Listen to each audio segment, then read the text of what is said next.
Merci à tous les quatre d'avoir bien voulu accepter de participer à ces tables rondes. On se disait aussi en préparant ces tables rondes, enfin ou plus largement cette étude, cette actualisation d'études sur le marketing, qu'il y a beaucoup de livres de recettes sur le marketing et que finalement on parle rarement des métiers du marketing, c'est-à-dire des hommes et des femmes qui y travaillent, sachant que c'est une profession qui est plus féminisée que la moyenne, même si la composition de la table ronde n'en rend qu'imparfaitement compte. On en est désolé. Donc on parle finalement relativement peu souvent des métiers du marketing et on voit que c'est un vrai sujet parce que ça foisonne. Je vous ai présenté finalement très rapidement, mais ce que j'aimerais c'est qu'on aille un petit peu plus dans le détail de ce que vous faites, de vos fonctions, avec peut-être une mise en perspective, parce que vous avez eu plusieurs vies professionnelles, pour nous dire ce que vous faites aujourd'hui en détaillant davantage les choses. Je propose, Marc, je te propose de commencer à répondre sur cette question. Bonjour et merci Norbert pour cette question. Elle est très ouverte, elle parle des vies antérieures. Donc peut-être effectivement, moi je suis tombé dans l'assurance et le marketing en même temps, en 1987, rue de Londres. Et sous mes pieds, il y avait la cave où se créait quasiment Europe Assistance. Et j'irais autour de nous, il y avait les écrans télé. À l'époque, c'était la 5 sur lesquels on passait des spots de marketing direct. Et je dois dire que personnellement, c'est ce lien dont parlait François tout à l'heure qui m'a impressionné. Ce lien avec le client, avec une innovation qui est en train de naître sous vos pieds et qui lui permet de revenir du bout du monde vers chez lui avec une famille plus ou moins en bonne santé. Et à côté, les spots où on était capable, dans la seconde qui suivait le spot, de voir combien on avait d'appels, si c'était un spot qui passait malheureusement un après-midi où c'était les enfants qui appelaient le numéro vert, etc. etc. J'ai essayé toute ma vie, professionnelle dans l'assurance, de garder ce lien entre, le client direct qui réagit et le client qu'on invite à consommer une nouvelle offre. Pour répondre directement à la question, ce que je fais aujourd'hui, donc je suis au pôle expérience client Covea et après avoir au sein des MMA accompagné, la mutation des métiers du marketing avec 4 postes différents, donc je vais les prendre dans l'ordre, hein, c'est comme le quartet. Création des politiques clients, création d'un pôle écoute client qui allait des études aux réclamations, création d'un poste voix du client qui consistait à partager l'entreprise, la voix du client, et donc aujourd'hui expérience client. Donc on voit que le client est toujours partie prenante de l'affaire, mais que la localisation, le barycentre de ce que l'on fait dans l'entreprise et le contenu aussi évolue. Merci Marc. Jean-Marie ? Oui. En fait, moi, j'abonde dans tout ce qui a été dit là depuis ce matin. J'arrive, moi, de la relation client à l'origine en assistance, avec Mondial Assistance. Mais j'ai évolué par des fonctions de marketing, produits opérationnels. Et quand je suis arrivé chez Allianz, c'était très pragmatique. On avait besoin de personnes digitalisées. Et je suis revenu à la relation client par la force des choses, sans vraiment le vouloir. Mais voilà, j'avais une expérience de base de plateforme vraiment métier industriel. Et là, je refais de la relation client en contact avec des clients au quotidien. Et on en revient toujours là, aux clients, effectivement. Et sur le support digital client sur mon équipe, on est vraiment sur cette interface marketing, techno, client, et puis nouveaux sujets, digitalisation, big data, et tout ça. Alors, je n'avais pas conscience, mais effectivement, on est sur des postes très, très optimistes. Merci. Tania, alors à la fois un avis personnel par rapport aux fonctions que vous occupez et puis en tant que présidente du club Banque Finance Assurance, c'est peut-être une vision un petit peu plus large de ce qui se passe dans l'univers de l'assurance en matière de métier de marketing. Oui, effectivement. Donc, déjà, je suis ravie de participer à la table ronde et d'être la présence féminine. Nos métiers sont très féminins au niveau du marketing. Alors, d'un point de vue expérience personnelle, donc moi, j'ai toujours grandi dans l'assurance et le marketing. D'abord les offres, le marketing opérationnel, le marketing stratégique et même la communication. Donc, j'interviens aujourd'hui en tant que coprésidente du club Banque Finance Assurance de l'ADTEM. Et d'un point de vue fonctionnel, donc je suis actuellement directrice communication, internet et marketing au sein de la France Mutualiste, et effectivement une mutuelle pas soumise par le code des assurances. Mais ça, je l'ai pas dit. Alors moi, de ce que j'entends finalement, et c'est ce que je me dis aussi, c'est que le métier de marketeur, il est assez simple. Quel est notre rôle? C'est d'être la voix du client au sein de notre groupe, de notre entreprise, et bien sûr de contribuer au développement de notre entreprise. Donc aujourd'hui, tout ce qui est digital, vous comme moi, on est tous clients. Le digital, c'est une norme. C'est normal dans nos habitudes de consommation, dans nos recherches, dans nos modes de communication. Donc, en tant que client, c'est normal. En tant que marketeur qui représente le client et qui est client, c'est tout à fait une norme qui est à intégrer dans nos métiers. Dans nos différentes productions, dans nos différents travaux au niveau de l'Observatoire, on l'entendait dans les propos de Laurent, enfin je l'interprète comme ça, c'est une espèce d'inversion du rapport de force entre l'offre et la demande, même si, une fois encore, ça reste relativement caricatural.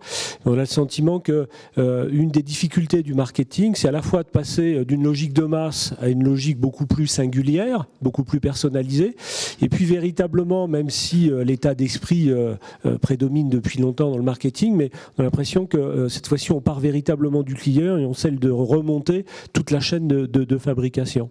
Laurent, si tu veux rajouter un mot sur ce point-là, j'ai bien compris l'idée. Oui. En fait, historiquement, c'est toujours été la grande bagarre entre le marketing de l'offre et le marketing de la demande, puisqu'en fait, initialement, le marketing, c'était tout sauf du marketing. On faisait des produits, les ingénieurs, les gens concevaient des produits, puis ensuite on demandait à des gens de le vendre. Et un jour, on s'est aperçu que ça fonctionnait plus. Vous savez, la vieille idée de Ford comme quoi les clients avaient le choix entre tout pourvu que ce soit une voiture noire et qu'elle soit le modèle T. Donc on a commencé à se poser des questions et à regarder les consommateurs. Et c'est là qu'est né le marketing de la demande, où on faisait des produits adaptés aux consommateurs. Le seul problème, c'est qu'avec la rupture amenée par Internet et l'Internet mobile, il y a des tas de nouveaux produits, de nouveaux services qui sont arrivés auxquels personne ne pensait, et donc les consommateurs, face auxquels les consommateurs n'avaient pas d'attente. Lorsque dans les années 90, on demandait à un consommateur qu'est-ce qu'il pensait d'un téléphone qui permettait de téléphoner dans la rue, je disais, mais vous êtes débile ou quoi? Ça servira à quoi? Bon. Parce que, oui, les consommateurs ne pouvaient pas se projeter. Et donc, il y a un gars qui a fait énormément de mal au marketing, c'est Steve Jobs. Parce que lui, pas besoin d'études, il savait. Le problème aujourd'hui, c'est qu'il y a énormément de gens qui pensent qu'ils se croient aussi capables que Steve Jobs. Le seul problème, c'est qu'il y en a très peu de Steve Jobs. Et donc, il y a des tas de gens qui font des produits, mais sans se poser des questions si le consommateur va les acheter. Et après, on s'étonne juste un petit peu que 90% des startups disparaissent. Peut-être qu'elles s'étaient interrogées sur le consommateur de temps en temps, et elles auraient fait des produits qui n'auraient pas seulement intéressé les financiers pour faire les premières et deuxièmes levées de fonds, mais qui auraient aussi intéressé les consommateurs pour un jour les acheter. Oui, c'est vrai que quand on traduit Steve Jobs en français, ça nous donne Pôle emploi, donc forcément, c'est plus du tout la même chose. On disait donc le marketing, donc un métier multifacette. Merci de me l'avoir permise. J'aimerais qu'on revienne aussi sur cette expansion des domaines, des territoires d'intervention du marketing qui deviennent autant finalement, ou qui vont devenir autant de zones de spécialisation et peut-être de métiers à terme. En préparant cette conférence, je me tourne plutôt vers Jean-Marie qui me parlait de tout ce qu'il voyait autour de lui lié alors à la révolution digitale, mais enfin ce qu'on disait, le digital c'est quoi? Ce sont des technologies, ok, ce sont des moyens de communication, c'est un environnement l'environnement général, hein, qui va jusqu'à modifier, ça a été dit également, des habitudes de consommation. Donc c'est à la fois de la technique, c'est à la fois des évolutions sociétales, démographiques, bref, c'est un grand maelstrom. Quid dans ce périmètre-là où vous intervenez, vous, plus particulièrement? Sur Allianz, comme beaucoup d'autres entreprises, il y a une grande stratégie de self-care. On pousse les clients vers l'espace client, on offre des services sur l'espace client et les gens peuvent faire eux-mêmes plein de choses sans avoir besoin de nous solliciter et de solliciter nos plateformes. Sauf que typiquement, voilà, ça tombe au marketing. On met en place un front office pour gérer les problèmes que ça génère, problèmes d'accès, de mots de passe, de bugs ou de je comprends pas comment ça marche, aidez-moi parce que je suis pas digital du tout.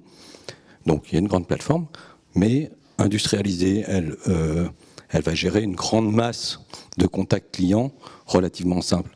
Mais la complexité est telle maintenant avec l'offre de self-care et de digitalisation que moi, mon combat intérieur, entre guillemets, c'est de montrer qu'on a besoin d'un niveau 2 avec des compétences extra étendues. Et c'est là où, sur ce niveau 2, on est vraiment en interface entre les collègues marketing qui conçoivent, qui montent, les collègues marketing qui codent, parce que maintenant les codeurs ils sont au marketing, ils ne sont pas forcément à l'IT ou prestataires, et puis les équipes métiers de l'assurance, parce que les appels, les contacts clients, ils tombent à la gestion, à l'indemnisation, sur les plateformes de souscription, et on essaye de ramener tout ça vers un espèce de front office et d'un niveau 2 techno et marketing. Et on a besoin d'une compétence marketing, client, et puis IT en même temps. Et ça, c'est vraiment un truc qu'on voit apparaître depuis quelques années. Ce besoin fort de compétences un peu croisées et d'expérience.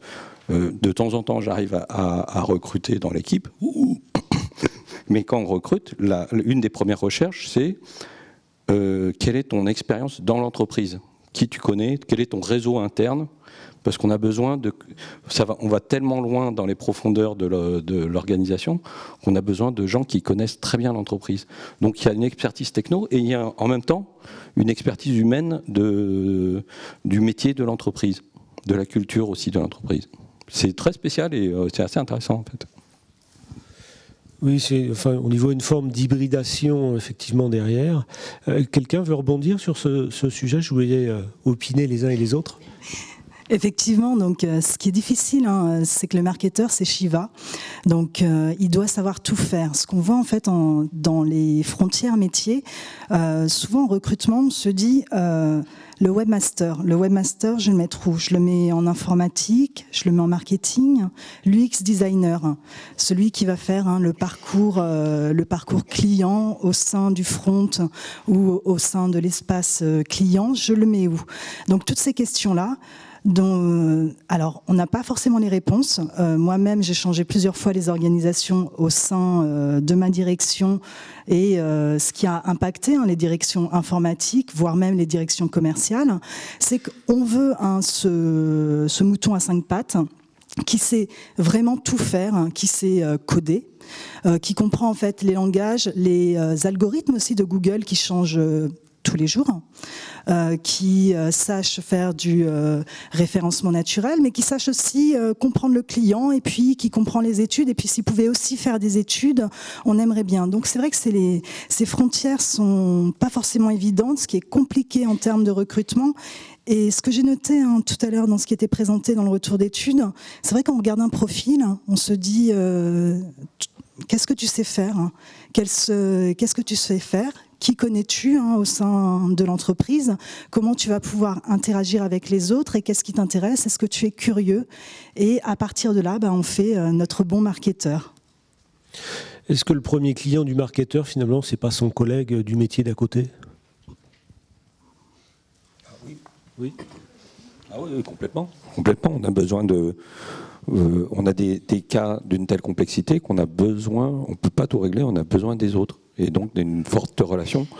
Sur un nouveau projet, par exemple, sur une appli d'assurance à la demande, la première chose qu'on demande quand on est sollicité, nous, en tant que support, donc une fonction un peu SAV, post-vente, machin, c'est après, on s'en occupe pas trop. Maintenant, on a réussi à faire rentrer dans l'esprit de nos collègues conception, dans les écosystèmes de ce qu'on appelle les écosystèmes dans Allianz, donc des plateformes transverses, qui doivent nous solliciter, nous, grâce à pour bénéficier de notre expertise client SAV.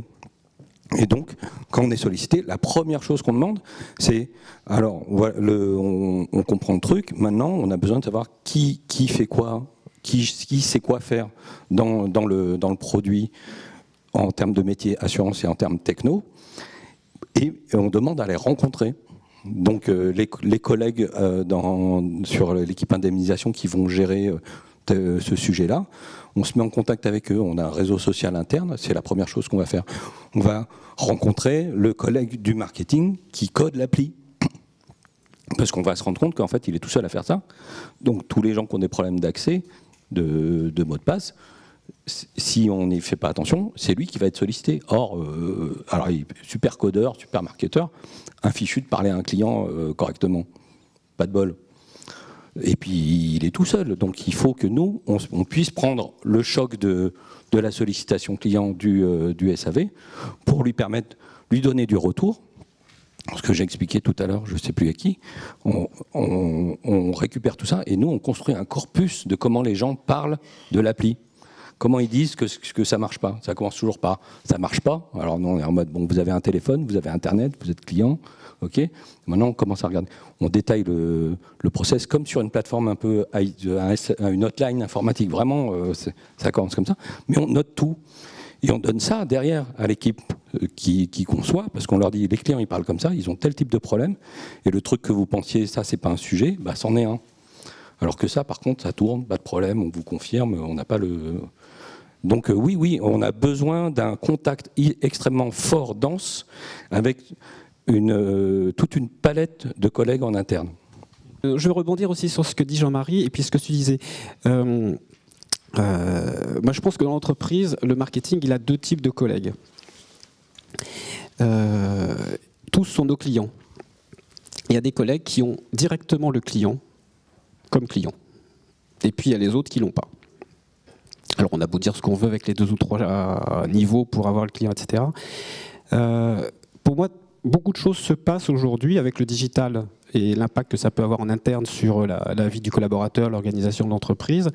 Tout se passe comme si le marketing a délégué quelque part ou distribué le marketing aval.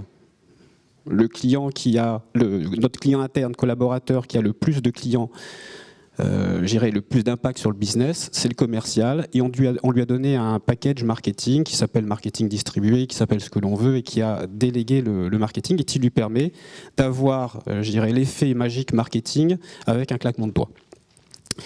Ce qui se passe aujourd'hui, c'est que le client diffuse partout, et le collaborateur d'un plateau, comme le disait très bien Jean-Marie, par un claquement de doigts, il veut qu'un taxi lui apporte l'information client dont il a besoin, lui apporte l'information marketing qui va donner un petit peu de sens à ce qui vient de se passer ou à ce qu'il est en train de préparer. Et si le taxi n'arrive pas dans les 5 minutes, on est à l'ère du digital. Voilà. Donc la question c'est, est-ce que une équipe, une direction, une division marketing, appelons comme on veut, est capable de couvrir, avec de l'intelligence artificielle demain, des algorithmes, ces demandes de taxi qui naissent un peu partout dans l'entreprise. Donc je pense qu'il y a du marketing distribué à imaginer pour tous les collègues dans l'entreprise, mais je suis absolument convaincu que ça ne sera pas tout digital, parce qu'effectivement, un collaborateur vient d'entreprise pour faire autre chose que de l'interface. Ce qu'on a proposé à nos clients pour gérer la servuction, pour le self-care, c'est pas ce que le collaborateur attend forcément dans l'entreprise. Donc, c'est le réseau, c'est l'influence, c'est un travail, je dirais, permanent, relationnel, et c'est cette dimension-là qui fait la différence aujourd'hui. Je prends un autre exemple aussi sur la formulation de la table ronde, les métiers du marketing avec un grand thème. On a l'impression que soit c'est le bouquin de Kotler, soit c'est une grande direction de l'entreprise. Je pense qu'on peut mettre un petit thème, parce que dans nos collègues, typiquement les collègues dont je parlais, les personnes qui n'ont pas le client en front, on a par exemple des organisations projets. Aujourd'hui, avec les flex office ou avec les DSI, on a des gens qui changent de bureau ou qui changent de collaborateur, d'équipe tous les 6 mois. Sans parler de bureau tous les jours ou presque. Donc c'est difficile d'avoir une localisation géographique et organisationnelle de l'activité. En revanche, si je suis un projet, nous par exemple l'expérience client, l'idée c'est de dire, d'être influenceur, d'être, coordinateur, dans l'idée de dire si tu as un projet qui tourne par exemple autour de la correction des irritants, c'est très bien d'avoir chopé tes irritants.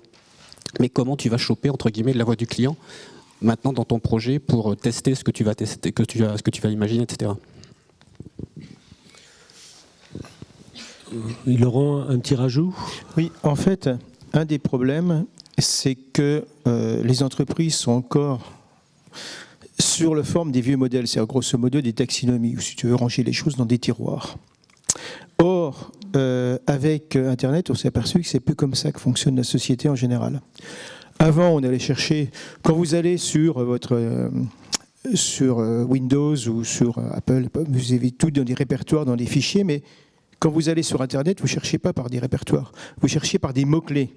Et donc, peu importe où est rangée la chose, vous vous baladez et vous trouvez. Les entreprises fonctionnent sous forme de tiroirs. Peut-être un peu la faute des DRH, mais pas seulement. Et donc, lorsque vous cherchez un community manager, il est rattaché à la direction de la communication, donc dans un tiroir, qui est dans un tiroir, etc., etc. Sauf que le community manager, c'est lui aussi qu'une certaine forme de connaissance client, qui se utile aux études. Ah bah oui, mais c'est pas le même endroit. Alors, soit on duplique les postes, soit on essaie de faire communiquer des gens qui n'ont pas les mêmes enjeux de pouvoir, parce que le community manager qui fait de la com, mais qui a aussi de l'information sur est-ce que la com marche, c'est-à-dire le test de la com, il ne va pas dire ma com ne marche pas. Donc là, on biaise un petit peu. Donc on ne sait pas comment ranger les choses. Et le problème, c'est que c'est la même problématique qui se pose au niveau des directions d'entreprise. Les grands patrons d'entreprise, j'espère qu'il n'y en a pas trop dans la salle, je vais encore me faire des ennemis, ne sont pas habitués non plus à des choses qui sont un peu floues. Et donc, résultat, où est-ce qu'on met un data scientist ? On pourrait se dire, le data scientist, il a une fonction qui se rapproche des études, une fonction qui se rapproche peut-être des choses plus opérationnelles. Donc, résultat, je connais des grandes boîtes françaises où les data scientists sont rattachés directement à la direction générale. Et donc, du coup, on vraiment expliqué dans les services études aussi engager des gens qui ne sont plus des data scientists, parce que les data scientists, ils n'ont pas le droit d'être ailleurs qu'à la direction générale, mais qui font le même boulot. Et donc, résultat, c'est un peu flou et ça perd en efficacité. Et je pense qu'il faudrait trouver le système d'avoir des organisations beaucoup plus fluides, avec d'autres formes de logique qui correspondent aussi beaucoup à l'évolution des mœurs et de la société. Je veux juste réagir sur ce que tu dis parce que je suis absolument d'accord, mais que la fluidité passe aussi par la capacité du manager de lâcher ses perles. Je vais prendre un exemple. Avec un marketing plus dans l'influence, dans le partage, dans la diffusion, tu as quelqu'un aux études qui sait à la fois, je dirais, commander une étude, administrer lui-même quelques parties du terrain, etc., etc., et accompagner cette étude jusqu'à la déclinaison en charte relationnelle avec des équipes plateau, et être la personne qui va démultiplier la voix du client dans un contexte opérationnel sur comment on lui parle, etc., etc. Cette personne-là, par rapport à d'autres qui ont été recrutés sur un profil strictement étude, quand tu l'as dans ton équipe, tu as du mal à la faire partir. Enfin, la voir partir. Tant qu'on est sur le data scientist, oui, juste une remarque par rapport à ce qu'on a pu entendre dans les différents ateliers métiers qu'on a conduits l'année dernière, parce qu'on en a entendu parler dans plusieurs familles de métiers, le marketing, mais pas seulement. Mais un point qui ressortait, c'est que à chaque fois, on l'a cité tout à l'heure, c'est ce besoin finalement d'une culture hybride, à la fois une culture de la donnée, et puis à la fois un autre métier d'appartenance qui correspond à une autre finalité à satisfaire. Concrètement, si on demande à un actuaire dont le métier principal est de tarifer correctement dans le respect des règles prudentielles, de changer ces variables de tarification et d'adopter désormais des variables qui sont plus pour rendre compte du comportement face au risque dans une dimension prédictive. On ne change pas la finalité, mais les techniques utilisées autour des data science et avec une approche différente. Mais il faut cette double culture à la fois des sciences de la donnée et puis du métier d'actuaire. De la même manière, lorsque l'on est RH pour gérer des recrutements ou de la mobilité, des parcours professionnels, il faut à la fois, on peut utiliser finalement les ressources qu'offrent les data sciences, et puis il faut bien évidemment avoir aussi cette connaissance intime de l'entreprise, de son organisation et des métiers qui la composent. Et je pense que pour le marketeur, c'est aussi un peu la même chose. D'où cette question, et puis à laquelle Marc aussi répondait, en disant qu'on a des clients internes et des clients externes, et que le premier des clients, c'est peut-être le gestionnaire sinistre qui a besoin de savoir si la personne qui n'a pas eu de chance, il faut lui proposer les services d'une entreprise qu'on aura présélectionnée pour elle, ce qui l'évitera d'avoir à chercher une entreprise, de faire établir des devis, de se demander si finalement elle n'est pas en train de se faire rouler dans la farine et qu'il va lui rester un reste à charge qui ne sera pas couvert par son contrat d'assurance. Ou alors si à l'inverse, son beau-frère précisément a une entreprise de BTP, dans ce cas-là, on ne va pas lui imposer quelqu'un d'autre, un concurrent à son propre beau-frère. Donc on voit qu'on est dans des situations complexes, différentes, et qui doivent en permanence être adaptées aux finalités d'usage pour lesquelles chacun intervient. Moi j'ai deux réactions sur le silotage. Il y a un truc qui commence à marcher, ça fait plusieurs années, mais là on vient de changer de réseau social interne par exemple, et qui est un petit peu plus facile d'utilisation pour l'expérience utilisateur pour le coup. Et avec ce réseau social interne qui est très ouvert, tout le monde a le droit d'ouvrir une page, enfin pas une page, mais un groupe, d'inviter qui veut. Typiquement, quand je disais tout à l'heure, on essaye de constituer une communauté autour d'un sujet. Et maintenant, ça fait 2-3 fois là depuis 6 mois.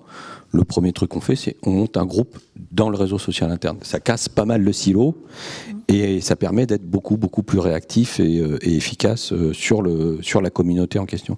Et la deuxième réaction, c'est par rapport à la voix du client. J'ai une question, c'est pour Marc. Est-ce que tu fais une différence entre des gens spécialisés voix du client et des gens spécialisés voix du collaborateur? On a combien d'heures? Alors la différence entre les gens, je sais pas comment répondre. Je vais pas forcément répondre à la question. Je vais évoquer ce qui moi me tient à cœur, qui est un biais que j'entends souvent derrière le vocable symétrie des attentions. En gros, pour moi, il y a une grande différence entre ce que le digital apporte au client et ce que le digital et l'entreprise apportent aux collaborateurs ou doivent lui apporter. L'exemple des groupes que tu viens de créer. Qu'est-ce qui fait en tant que collaborateur que le soir, je peux dire que ma journée a été bonne? Hier, j'étais avec une personne de la Poste, Delphine Fougère, qui s'occupe de la plateforme collaborative et je dirais participative sur la création d'idées à la Poste, et qui disait, moi, un collaborateur, quand il a fini la journée, s'il peut dire « j'ai enseigné, j'ai aidé un client, j'ai aidé un collaborateur, et j'ai émis une idée pour améliorer quelque chose dans la boîte, j'ai gagné ma journée ». Voilà. Le digital, aujourd'hui, n'a pas appris, je pense, aux clients à dire « je suis satisfait de ce qui vient de se passer ». Le digital renforcé de l'offre de l'entreprise en interface, en self-care, dit ok, je me suis débrouillé tout seul, ça s'est passé vite, j'aurais appelé quelqu'un, ça aurait pris des plombes, et finalement j'ai gagné ma soirée pour moi. C'est pas les mêmes objectifs. Je ne réponds pas forcément à la question, la différence que je fais entre la voix du client, mais considérer, j'irais, le collaborateur comme un client interne, jusqu'à décliner une symétrie des attentions qui le mette dans la peau d'un utilisateur, et non pas dans le corps d'une équipe, je trouverais que ce serait insuffisant. Maintenant, dans le pôle expérience client, j'ai la chance de jouer sur le mixte, entre guillemets, donc on joue typiquement avec des collaborateurs RH, et on est embarqué ensemble sur des projets qui sont récolter la voix du collaborateur, entre guillemets, dans des logiques de dynamique, d'efficacité et de bien-être collective. Mettre en place des initiatives à cheval sur la double casquette client-collaborateur, et qui est quasiment une triple casquette quand on est mutualiste, puisqu'on va parler de client, de collaborateur qui est lui-même client éventuellement de l'une des marques ou de marques concurrentes, et qui donc est plus que capable et même redevable à une entreprise dont il est sociétaire et collaborateur de partager ce qu'on pourrait corriger dans l'entreprise et ce que lui a expérimenté ailleurs et qui va nous servir de base. Donc on a des projets, mais je dirais qu'ils ne sont pas forcément dans la symétrie stricte des attentions qu'on pourrait imaginer, qui vont franchir un cran plus loin. Parce qu'on cherche de l'engagement client à travers, quand on est community manager, le nombre de likes. On cherche de l'engagement collaborateur à travers ce que je viens de dire, c'est-à-dire est-ce que j'ai aidé un client, est-ce que j'ai aidé un collaborateur et est-ce que j'ai aidé ma boîte. Tania, vous vouliez intervenir ? Oui, je voulais intervenir. Alors moi, je fais un petit retour arrière, on a un peu de temps. Par rapport à ce que tu disais, Norbert, sur le changement des finalités sur les métiers. Donc ce changement de finalité sur les métiers, il y a beaucoup de notre côté la formation continue qui va jouer son rôle pleinement pour intégrer cette partie de transformation digitale et expliquer que dans tous les métiers, y compris Acturia, parce que tu le citais en exemple, on peut peut-être s'orienter au niveau de data scientist. C'est pas les mêmes techniques, mais il y a vraiment un enjeu de formation. Et un autre point, quand Laurent, tu parlais des silos, des organisations classiques, des boîtes. Ce qui est aujourd'hui assez complexe à mettre en œuvre, c'est la structure de management. C'est si on sort en fait de ce cadre de boîte, est-ce que ça signifie qu'on va avoir un management matriciel? Donc j'ai plusieurs responsables, j'ai plusieurs managers. Est-ce que dans nos organisations, aujourd'hui, c'est quelque chose de gérable? Est-ce que je vais devoir faire 10 entretiens annuels avec 10 responsables différents? Donc il y a aussi toute cette logique-là en termes d'organisation par rapport à cet éclatement de CEO. Je voudrais faire un autre parallèle entre le consommateur et le collaborateur. En fait, le consommateur ou le collaborateur, soit on l'écoute, soit il parle tout seul. Mais de toute façon, il s'exprimera tout seul. Et d'autre part, si on ne l'écoute pas, il zappera. Aussi bien l'un que l'autre. Au niveau de l'expression, un truc assez amusant. J'ai fait il y a quelques années une petite étude, j'allais voir sur les forums ce qui se racontait, sur les gens qui avaient des problèmes d'accidents. Et il y a un gars qui disait comment je dois faire ma déclaration parce que là je ne sais pas trop. Et il y avait un gars qui lui disait tu le fais comme ça parce que sinon tu auras des problèmes et tu seras mal remboursé. Même si ta compagnie dit qu'il ne faut pas le faire comme ça. Et le gars qui lui conseillait de faire comme ça, ce n'était pas un consommateur qui avait un problème, c'était un collaborateur d'une compagnie qui lui disait « Si grosso modo tu ne fais pas comme ça, tu te feras avoir par ma compagnie ». Donc on voit que de toute façon, il y a de l'expression spontanée, à la fois des consommateurs et des collaborateurs, et pas toujours dans le sens de ce qu'on voudrait. C'est pas irrémédiable, il suffit peut-être des fois d'écouter les gens, de leur donner la parole au bon moment, au bon endroit. Ensuite, ils zappent. Alors le consommateur, il zappe, oui, ça veut dire qu'il change d'assureur. Mais les collaborateurs aussi, et en plus, c'est quelque chose qu'il faut bien prendre en compte parce que je pense que dans la salle, on est tous d'une génération au-delà des 30 ans. Mais ceux qui ont moins de 30 ans, et j'ai animé l'autre jour une table ronde avec des marketeurs de moins de 30 ans. Mais toutes les références, et qui sont les références d'ailleurs des RH aujourd'hui, toutes les références que l'on a, ils ne les ont pas. C'est-à-dire, grosso modo, ils arrivent dans une entreprise et si l'entreprise ne leur donne pas ce qu'ils veulent, c'est pas qu'est-ce que je fais quand même parce que j'ai besoin de bosser, etc. Non, de toute façon, j'ai pas de problème, je me barre et je ferai autre chose. Et ils zappent à une vitesse folle. Et en plus, je regardais récemment les études de l'APEC, les cadres ne sont pas en sous-emploi. Donc, ils zappent d'autant plus vite. Ce qui veut dire que souvent, les meilleures compétences, c'est les premiers à partir. Ce qui peut venir des problèmes quand même de réflexion en termes de management. Oui, juste sur ce croisement data scientist et, je dirais, attrait des talents et fidélisation des collaborateurs.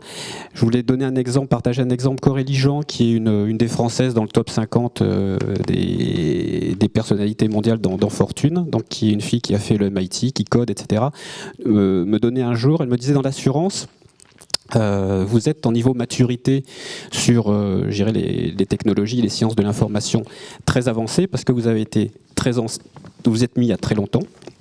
Donc on s'en aperçoit tous avec les logiques et les besoins de changement qu'on a aujourd'hui de nos systèmes. Mais en même temps, vous avez les problèmes les plus simples à craquer. Langage, vous avez les problèmes les plus simples à craquer. Donc si vous voulez attirer des data scientists aujourd'hui, sachez que vous attirez soit ceux qui ont envie de la jouer cool, soit ceux qui ont besoin de se faire les crocs avant de passer à un stade supérieur. Et ça aussi, ça fait partie de la logique des jeunes, c'est-à-dire de franchir le niveau supplémentaire où je vais avoir plus de points de ceci, plus de points de cela, etc. Et elle me donnait un exemple de boîte qui recrute en disant « Ok, nous on fait un contrat de 5 ans, mais vous ne travaillerez qu'une année chez nous. À la fin de l'année, chez nous, il faut que vous ayez craqué les trucs. Et si vous avez craqué les trucs, vous irez chez machin qui a des problèmes plus importants que nous. Je dirais chez un constructeur automobile qui a des soucis d'optimisation de modèles pour que ça aille plus vite, etc. etc., etc. » Donc ces parcours, on parle de parcours client, ces parcours collaborateurs, avec une montée en gamme qu'on imagine très bien pour nos clients, là pour le coup ça vaut le coup de parler symétrie d'attention. En vous écoutant, on a le sentiment que finalement, il y a bien évidemment des techniques et il faut être de plus en plus fort dans ces techniques. C'est d'ailleurs un point qui était peut-être contre-intuitif par rapport à l'étude qu'on a publiée en décembre dernier. Donc les métiers de l'assurance au temps du digital, on a le sentiment que les techniques digitales, tout ce que l'on met derrière le terme, qui est finalement très vague et très valise, en fait, il y a de plus en plus de techniques, une nécessité d'être plus fort sur la technique, précisément parce que ça a été cité à plusieurs reprises. On travaille dans le cadre d'équipes pluridisciplinaires en gestion de projet parce qu'il y a beaucoup de mobilité interne et que les savoirs se composent de manière empirique et finalement donc ces techniques deviennent plus importantes. Mais le point qui me semble ressortir, il y a 2 points en fait. Il y a à la fois tout ce qui tourne autour du relationnel, du comportemental. Travailler avec l'autre, travailler en équipe pluridisciplinaire, être bon dans la relation et pas uniquement la relation client mais relation collaborateur aussi. C'est un changement de posture finalement qui me paraît être assez radical, vécu alors à la fois par les gens du marketing, mais aussi plus largement dans l'entreprise. Un point qui nous avait marqué lors de notre première étude, c'était les difficultés que pouvaient rencontrer les gens du marketing précisément avec les autres métiers de l'entreprise qui étaient plus historiquement implantés dans le domaine de l'entreprise. Je pense aux commerciaux que tu as cités tout à l'heure. Je pense aux actuaires qu'on a déjà cités, les personnes de la communication, de l'informatique au moment où on mettait en place le CRM. Donc aujourd'hui on parle de big data, on a élargi le propos. Où est-ce qu'on en est aujourd'hui sur ces 2 points, à la fois posture et relation avec les autres métiers de l'entreprise? Tania? Personne prenait le micro, alors je le prends. N'osez pas. Alors moi, pour la petite histoire, il y a quelques années, j'avais un collègue qui me dit « Alors, ton métier à toi, marketing, c'est en fait tout ce qui n'est pas fait par la finance, l'actuariat, le commercial. Tout sauf. Voilà, c'est tout sauf. » Et bon, je lui ai répondu la même chose, ton métier aussi. Mais c'est vrai que c'est... Bah oui, effectivement. C'est vrai que à aujourd'hui, même quand on est, moi, en famille, expliquer ce qu'est le marketing, c'est assez complexe, même si je disais que c'était simple. C'est la voix du client au sein de l'entreprise et contribuer au développement. Ensuite, ce qu'on voit par rapport à nos autres collègues, ce qui nous rapproche quelque part, c'est qu'on a besoin, on en parlait avant de débuter la table ronde, de répondre au time to market. Et assez rapidement, ça va vite, ça va vraiment vite. Alors comment on fait? On teste, on apprend, on se plante, on réussit, on revient, on refait. Donc tout à l'heure, Laurent parlait de l'étude sur le téléphone portable derrière qui est consacré aux médecins. L'étude disait ça. Et pourtant, à aujourd'hui, je pense que vous êtes tous comme moi, c'est jamais sans mon portable. En tout cas, on est une majorité du jamais sur mon portable, donc ça a pris une certaine tournure. Donc, certaines personnes ont parié sur le téléphone portable et ont développé un certain nombre de choses là-dessus. Nous, en tant que marketeurs, on n'est pas obligé de savoir comment ça fonctionne exactement, mais on va réfléchir au cas d'usage. Qu'est-ce qu'on va en faire ? Qu'est-ce que ça va nous apporter ? Il y a ça, et pour revenir au test and learn, en termes de qualité, c'est aussi savoir être humble. Je dis on peut échouer. Moi, j'aime beaucoup l'exemple de Second Life. Je ne sais pas si vous vous souvenez de ce jeu où on avait un personnage virtuel qui rentrait, donc on parlait, là ça allait être un grand Big Bang. Il y a quelques grosses sociétés, notamment dans les assurances, qui sont rentrées dans Second Life. Aujourd'hui, en 2019, je ne sais pas où en est Second Life, mais j'allais dire, tant pis, on a testé, on s'est rattrapé, on essaye autre chose. Là, on essaye les bots. Donc, il y en a plusieurs. On a vu Léa à la SNCF, je ne sais pas si elle existe encore, Léa. Anna à Ikea. Donc, voilà. Et il y a Alexa qui se développe. Qu'est-ce que ça va donner ? On teste. L'important, c'est pas d'échouer, c'est d'échouer rapidement pour pouvoir passer. Et rebondir. L'important, c'est rebondir et d'être humble. C'est vrai que la posture de curiosité est devenue extrêmement vitale. C'est-à-dire que, en tant que marketeur, si on n'est pas un peu curieux des nouveautés qui sortent, des nouvelles façons de faire, à l'écoute en permanence, et voilà. Pourquoi ce genre de conférence, il y a du monde, c'est le marketeur est toujours un pas en avant. Et par rapport aux commerciaux, tu disais tout à l'heure, il faut un claquement de doigts parce que voilà, mon client il a besoin de ça et moi je veux vendre, je suis là pour vendre. Eh ben, le marketing a posé un outil d'emailing directement aux agents et les agents peuvent faire leur propre campagne d'emailing avec un clic. Et puis maintenant, ils sont très contents, donc ça va. Ils se débrouillent et ils font une grosse partie de cette prospection un peu marketing directement. Donc c'est vraiment de la relation de service interne qu'on a aussi, pas seulement le client, mais aussi vers les autres fonctions de l'entreprise. Et voilà, c'est grâce à une certaine curiosité, une capacité d'adaptation sur la nouveauté. Et du coup, on est toujours un peu en avant, en train de tirer le reste des collègues, des autres métiers aussi. François, vous voulez dire un mot ? Oui, alors Second Life, juste pour revenir dessus, ils existent toujours, sauf que depuis 2007, puisque en France, en 2007, c'était la grande bagarre pour savoir si c'était Nicolas Sarkozy ou Ségolène Royal qui le premier réussirait à faire son île sur Second Life, parce que c'était l'enjeu fondamental de la présidentielle quand même, c'est important. Donc Second Life, depuis, existe et n'a pas recruté de nouveau. Il y a toujours le même nombre minuscule d'internautes sur Second Life. Ils ont fait une erreur, c'est qu'ils ont voulu battre monnaie trop rapidement et donc se fait flinguer par le gouvernement américain, ce qui n'aide pas les choses. Facebook maintenant commence à réfléchir à battre monnaie, mais ils ont un pouvoir peut-être plus grand que le gouvernement américain, donc ils s'en foutent un petit peu. Après, sur les approches, en effet, d'apprendre sur le tas un peu. Alors, il y a deux façons de les nommer. C'est ce qu'on appelle les startups du gros hacking. Alors on les regarde avec des gros yeux, ça paraît rigolo. C'est ce que les sociétés de consultants très chers vendent aussi. On appelle ça du lead management. C'est un peu différent. C'est beaucoup plus snob, mais c'est le même principe. C'est du test and learn. Dans tous les cas, le test and learn est une technique. Ce n'est pas une posture réelle. La posture, c'est qu'est-ce qu'on test and learn systématiquement. Il y a deux possibilités. Soit je test and learn les idées que j'ai, et puis j'y vais à toute vitesse, etc. Et c'est comme ça, je reviens sur mes 40% de startups qui réussissent même pas à arriver à la première levée de fonds parce qu'ils ont disparu avant.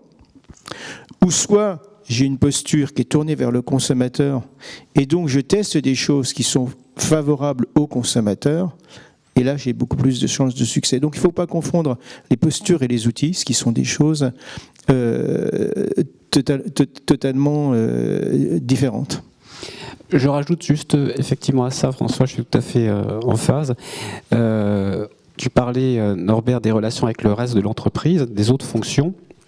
Moi, j'aurais un axe qui est la relation à sa hiérarchie et la relation au groupe dans l'entreprise versus les individus. Et sur le rôle de la science et sur l'impact startup, si mon chef ne me donne pas la possibilité de faire du test and learn, parce qu'il n'a pas cette culture, parce qu'il est peut-être, je vais prendre des exemples très caricaturaux, donc vous ne m'en voulez pas, mais il vient plus, on va dire, d'une école française, de la stat et de l'étude. Il aimerait comprendre pourquoi arriver successivement avec des chiffres, ça marche pas, ça ne répond pas à sa question essentielle qui est du pourquoi. Or, comme aujourd'hui, on est beaucoup dans l'observation et gérer l'accumulation des expériences, je ne vais pas pouvoir répondre à son pourquoi, mais je vais lui dire ça marche. Ça ne lui suffira pas, et au bout d'un moment, mon budget test and learn, il va sauter au profit d'un budget étude pour comprendre. Et quand j'ai besoin de convaincre d'autres personnes dans l'entreprise, ou en tout cas de les entendre sur ce que pourrait être ma feuille de route, j'irais mon offre, parce que quelque part, on se trouve aussi dans cette logique-là. On a besoin de répondre très très vite, et on a besoin de répondre sur mesure.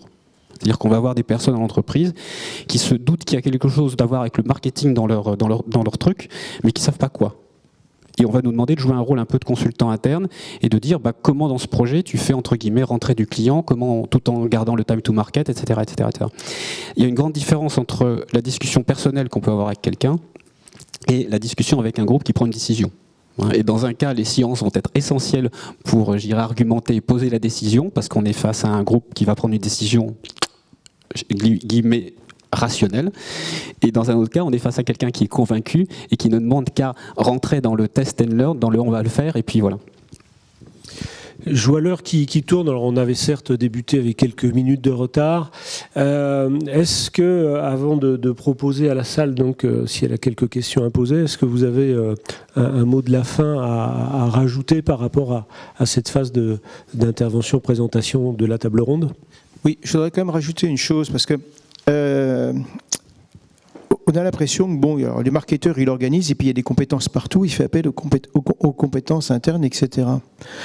Mais il faudrait surtout pas penser que le marketeur, c'est quelqu'un qui passe les plats, mais il ne doit pas avoir lui aussi une forte compétence et comprendre. Je prenais juste prendre deux exemples complémentaires. Premier, vous êtes dans le marketing traditionnel, directeur des études, et un institut d'études vous propose quelque chose, et puis vous dites, tiens, cette bonne méthodologie est là. Si vous ne maîtrisez pas vous-même, même si ce n'est pas vous qui l'appliquez, mais vous ne maîtrisez pas les méthodologies, vous serez capable de vous faire balader avec des gens qui vous vendent n'importe quoi. Ils vous diront, ah, c'est vachement bien l'AFC, et là, 80% d'explications, etc. Bah oui, parce que elle a peu d'axes, donc c'est juste un artefact. Et de la même façon, si vous basez toute votre stratégie sur je vais mettre des bots en communication, en front office, etc. Donc je vais mettre de l'intelligence artificielle. Mais l'intelligence artificielle, il y a tout. Il y a Watson d'IBM qui est hyper doué. Et puis vous avez des bots qui sont juste des imbéciles. Enfin, je ne sais pas comment on dit des imbéciles en langage informatique, mais qui sont capables de répondre n'importe quoi. Et si vous n'avez pas une certaine, comme malgré tout, maîtrise de ces techniques-là, vous allez vous faire balader par des gens qui se prétendent des experts et qui ne le sont pas. Donc quelque part, malgré tout, le marketeur, il doit être capable de s'informer, de comprendre et d'aller simplement au-delà d'une simple peinture superficielle sur les techniques. Oui, il faut se méfier des modes. Il y a beaucoup de modes ça va de plus en plus vite. Tel truc qui est à la mode, l'année d'après c'est terminé, c'est ringard, effectivement. Et pour les bots, oui, ce que j'explique souvent, c'est en relation client marketing, on apprend à travailler avec un bot. Donc formellement, parce que vous êtes en chat avec le client, il y a un bot qui essaye de vendre une MRH parce qu'on a oublié la commande, arrêtez le bot, on ne sait plus. Donc il faut apprendre à gérer le bot, expliquer au client qu'on est deux, mais en fait non, on n'est pas deux. L'autre c'est un imbécile de bot qui n'a pas compris, on est désolé, pardon. Et puis du coup, ça veut dire il faut techniquement comprendre comment ça fonctionne. Une de nos demandes, c'est de travailler avec les bot masters, un outil passionnant dans l'avenir, pour comprendre comment il a codé le truc et lui dire s'il te plaît, ne me code pas ça comme ça, parce que quand tu fais ça, les clients ne comprennent pas et on se retrouve dans des situations kafkaïennes. Et voilà, c'est les curiosité, technologie, parce que ça va très vite, et en même temps garder le recul nécessaire pour pas se faire embarquer dans des trucs ineptes. Je crois que c'est lié aussi à l'abus de langage quand on parle d'intelligence artificielle. Enfin, confère le livre de Luc Julia, là, qui est l'inventeur ou le co-inventeur de Siri, qui dit c'est jamais qu'un algorithme. Donc, c'est sûr que si on parle d'un modèle algorithmique prédictif, c'est moins sexy que parler d'intelligence artificielle. Mais voilà, il n'y a pas d'intelligence derrière.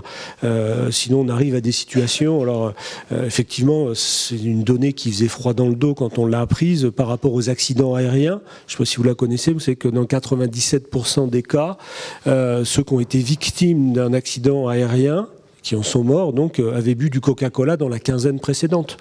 Donc ça fait froid dans le dos quand même. Ça, voilà. Si on a droit aux exemples, donc.